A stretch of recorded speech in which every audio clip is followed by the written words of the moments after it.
I was very surprised that what she does is to harass a disabled person.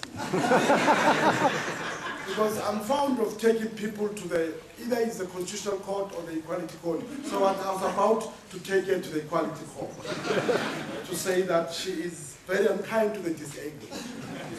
Let me do two things. So I'm not used to the protocol and the greetings. Let me do two things or dispense with them. I have two disabilities. The one is obvious. I got shot in 1986. This year I'm completing 25 years in Sharpeville on the 15th of September. The bullet went through, got lost here. During some of the dark days of this country. So that's one disability. The other very funny disability that I have is the surname. I mean,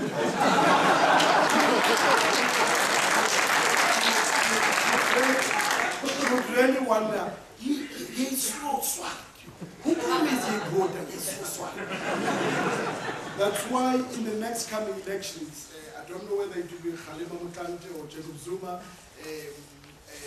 I'm going to change the surname from being Botha, just to be very creative. Start with T-H-A-B-O, so it becomes Mbuyiselo Town. so that one becomes very creative.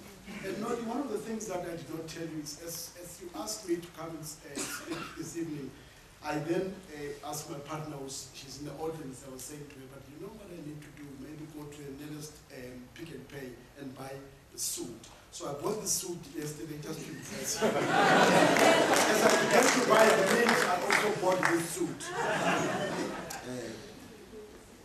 But you see, ladies and gentlemen, I stand in front of you from Sonke Gender Justice Network. I'll tell you I'm sad for one thing.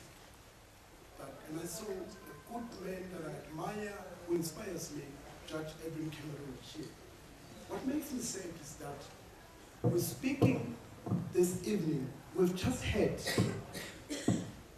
a Chief Justice, Mogoeng, who we vigorously opposed, who we went to the length and breadth of this country to say, we don't think this man, and we still maintain, we don't think that President Zuma, you did a correct, wise decision to, in fact, ask a man who is supposed to be an embodiment of this constitution, a constitution that hundreds and thousands of people died for. A man who believes that being a homosexual, it's a disease, you can therefore be cured. We can pray for you, and miraculously, something can happen. You can become straight.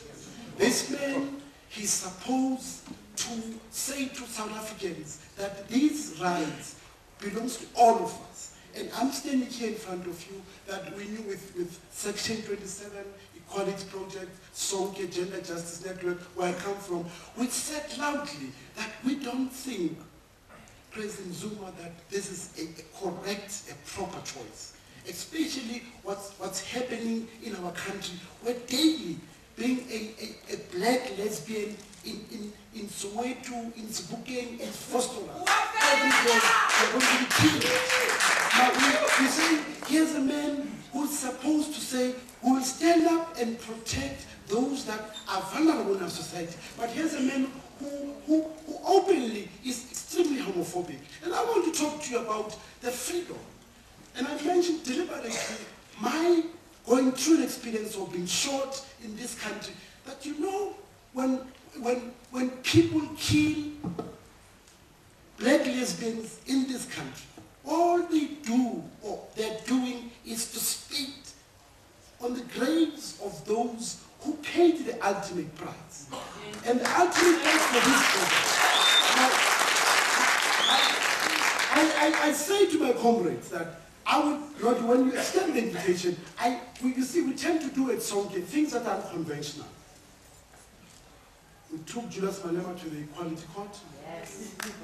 We raised our voices against Mogoeng, and we join marches. When the LGBTI marches, we'll be forefront. I mean, I remember someone stopping me and speaking, hey, Mbuyiselo, there's something wrong. What's happening? we thought your disability was just hemiplegia. You are now gay. And this guy was saying, I have never seen a disabled gay person. So this is not the end. We will continue, because you see, the freedom I'm talking about, it is the freedom that all peace-loving South Africans should be prepared to lay their lives for. Because this freedom, it did not come cheaply. And whatever we do, whatever we say in our actions, and this is what drives what SONT stands for, is that, like I do work for gender transformation, working with men and boys, not because we want to entrench patriarchy, not because we want to entrench or promote this toxic form of culture. I mean, I'm as black as they come. And the black men would say this is un-African. On what basis? Yes. On what basis you say that? Because as I grew up in Sebokeng, in Sharpeville, in fact, I knew, and a lot of us knew, that because of these nauseating cultural nuances that say that, hang on, you can't come out and declare who you are. That people were killed in there. Some were killed psychologically. The stigma attached to it. That's why we're saying we will go out and say that you will not do this in our name. And this evening, I want to say, colleagues, that as strong as gender justice, we believe that we owe it to men and women who are brave and would stand up and say that these things will not be done in our name.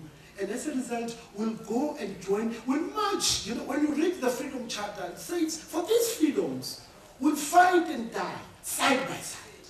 Yes. And we're saying it is that spirit of the Freedom Charter that we must bring into this discourse. To say that all of us are in this thing together, and all of us must be prepared to die for this freedom. And things that we do, if we undermine this constitution, be reminded that we are spitting at the graves of those people who pay the ultimate price. I was warned that I don't know maybe how do you invite a really must emphasize a person who passionate about this and gave him 15 minutes. But the beauty is that I don't think she'll do anything about it because, you know, she knows that there will be consequences. You can't treat the disabled in very discriminating. So there's always an advantage to live with disability. You know, I have my grant at ABSA. So come month end, I become worse. I mean, I go into the bank and say, and they say, please go in fund, go big fund. And I subsequently forget and say, oh, thank you so much. So there's always an advantage. That is why our advantage is to ensure that we speak loudly, that we raise our voices.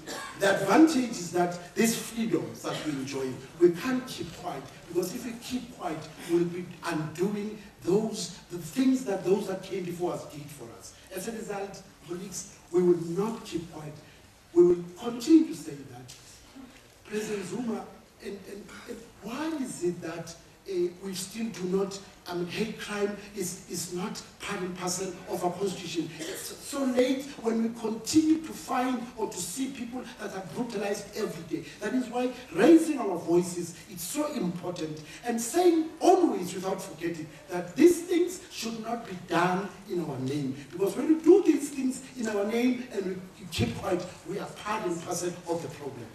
And I want to say that I do this work with Sonke because I'm raising kids. I'm raising 2 boys, 2 girls, 1 boy, and I would always want them to know that freedom is not indivisible. You can't one day say that, but hang on, it's okay. You know, that's why when if you go to Tembisa, gays and lesbians that go there, report abuse, report violence, policemen and women would laugh. But I always sympathize and say, these men who are behind those counters, they in fact are part and parcel of this toxic consequences of called patriarchy, which says that there's only one form.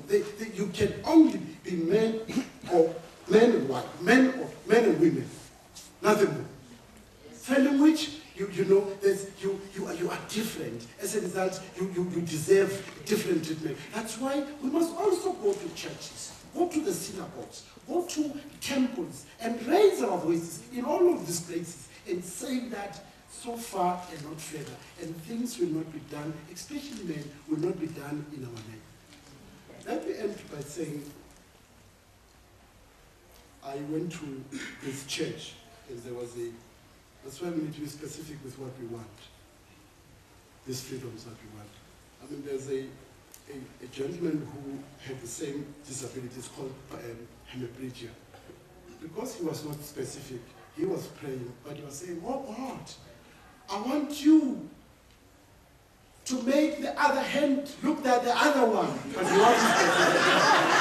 But because those other believers both want us to be specific, and then the other hand became like the other one. I mean, he went back home and they were asking him, what happened?